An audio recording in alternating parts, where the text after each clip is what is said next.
Only two things are known for sure about the mysterious Pyro. It sets things on fire and it doesn't speak. It's a fearsome, inscrutable, on-fire Frankenstein of a man, if he even is a man.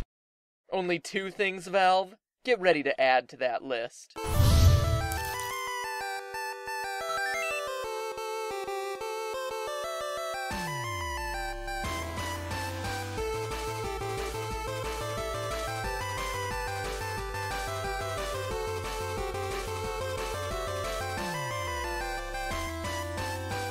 Hello, Internet. Welcome to Game Theory, the show that takes geek culture and makes it even nerdier by applying a heaping helping of science. So I grew up on consoles, and without friends. Making a multiplayer PC game like Team Fortress 2 something I didn't have too much cause to play when it was first released. But now, thanks to your suggestions to make an episode about it, here we are, talking about it, playing it, and loving it. So thanks for introducing me to yet another game that will successfully keep me from finally finishing Dragon Age Origins. Now, for those unfamiliar with TF2 like I was, it's a fun, fast-paced action game built around various classes. The medic, the spy, the demo man, etc. But one class in particular has been the centerpiece of a mystery that has only strengthened over the last 6 years. The Pyro. And who, or what, is behind that mask of his. Or hers. The first piece of evidence that got people questioning was an out-of-place purse that appeared in the Pyro's locker. Clearly, if this masked man was indeed a man, he wouldn't be carrying around a pink handbag, right? That's when speculation started to roll in. It's a man because the voice actor is a man. It's a girl because look at that pose. It's a guy because look at that pose. Mixed signals came from every direction. In-game text saying that you should give her a try. Interviews with the designers using inconsistent gender pronouns, marketing videos having the characters call the Pyro a he. He's not here, is he?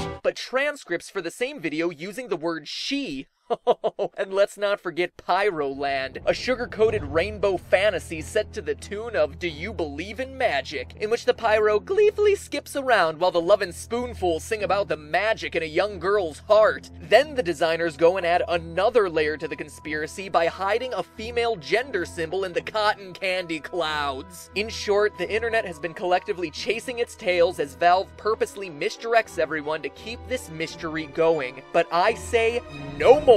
As the Nancy Drew of gaming, we're ending this speculation today. Call it MatPat in the case of the perplexing Pyro, but we're unmasking this masked thing so that we can all move on and Valve can finally release TF3, or Half-Life 3, or Portal 3, or all three. First, let's talk about the existing evidence, if it can be called that. The argument that, oh, the character is voiced by a man, means nothing. That would mean practically every character from South Park would also be a man because they're voiced by the same two guys. Same goes for Miss Piggy. Oh, and by that same logic, Ash Ketchum, Bart Simpson, Gohan, and Popeye would all be girls. And while I do question Ash's inability to close the deal with Misty and the painstaking hairstyles of Bart and Gohan, Popeye? Come on, it's Popeye! The only thing manlier would be a fighter jet made out of biceps. And regarding the purse, let's face it, we're living in the post-Queer Eye for the Straight Guy world, friends. A place in which manscaping, man purses, and the knowledge that a Homer Simpson t-shirt should never be worn with jean shorts gives you a distinct evolutionary advantage. If the Pyro wants to carry around a bedazzled daisy clutch, that's the Pyro's choice. But the second our favorite flame-spewing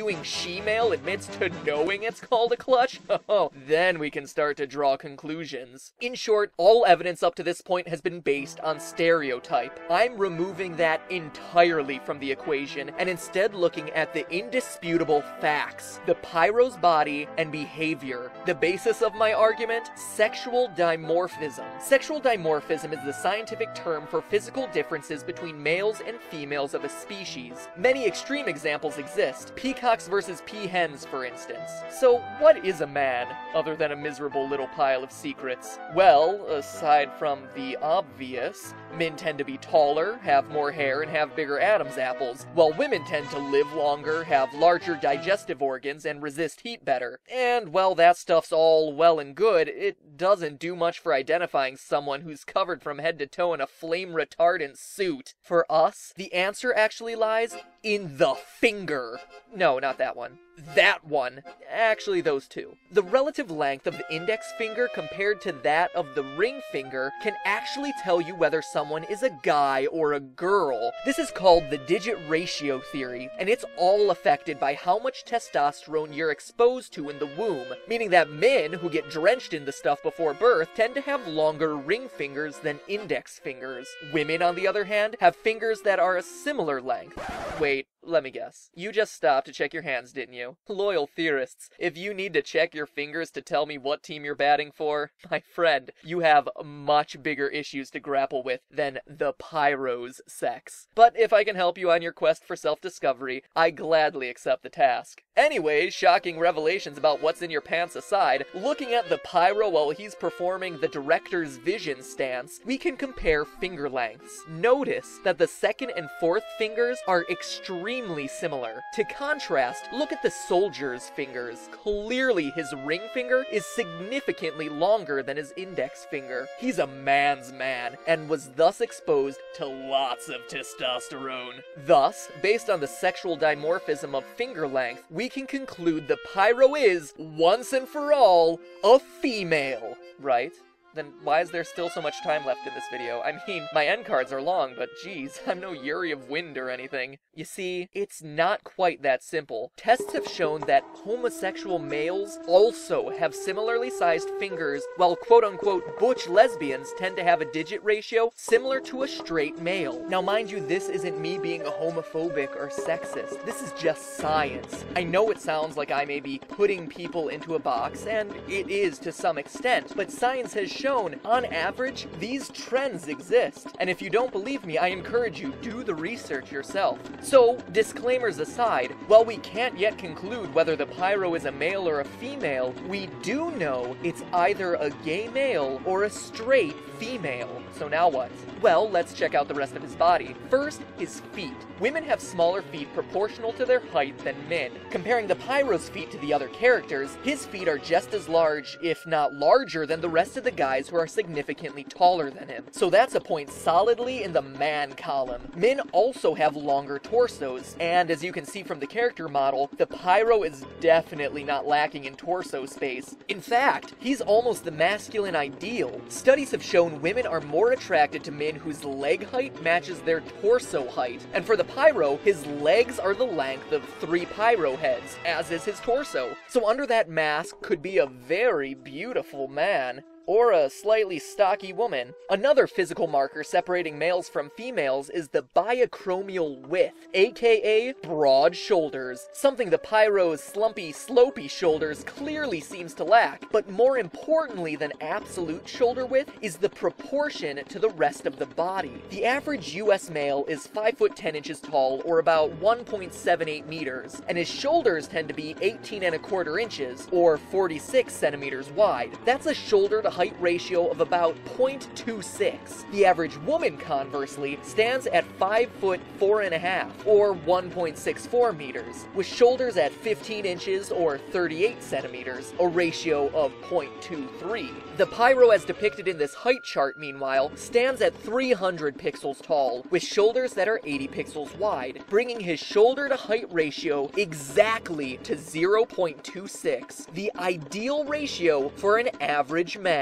So while his biochromial width seems narrow when compared to hyper-masculine beasts like the soldier, his ratio is right on target for him to be a less testosterone-driven man. So physically, the Pyro fits all the characteristics of a potentially homosexual male. But is there any other evidence? Well, in the Meet the Pyro video, we get to see the world through the Pyro's eyes. And what we see is a 10-year-old girl's paradise, replete with rainbows, candy, and flying ponies. But as we all know, rainbow ponies are popular both with underage girls and a select group of 20-something males, so no strong evidence there. However, what's more important about this video is the disconnect between how the Pyro sees the world and what's actually happening. The Pyro here is experiencing an intense level of visual and auditory hallucination, a strong indicator that he suffers from schizophrenia. Schizophrenia is a mental illness that makes it difficult to differentiate between what's real and what's not real.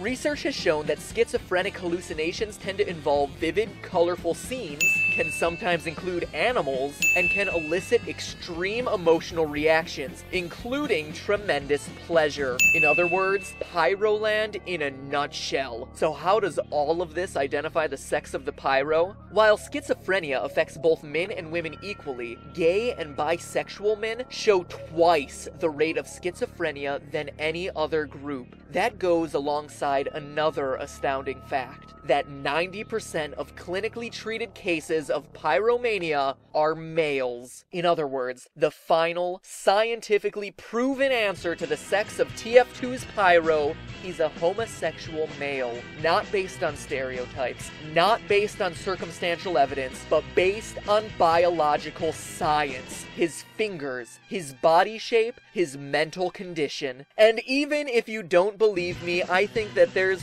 one thing we can all agree on. Gay or not, the Pyro is one big flamer. But hey, that's just a theory. A game theory. Thanks for watching.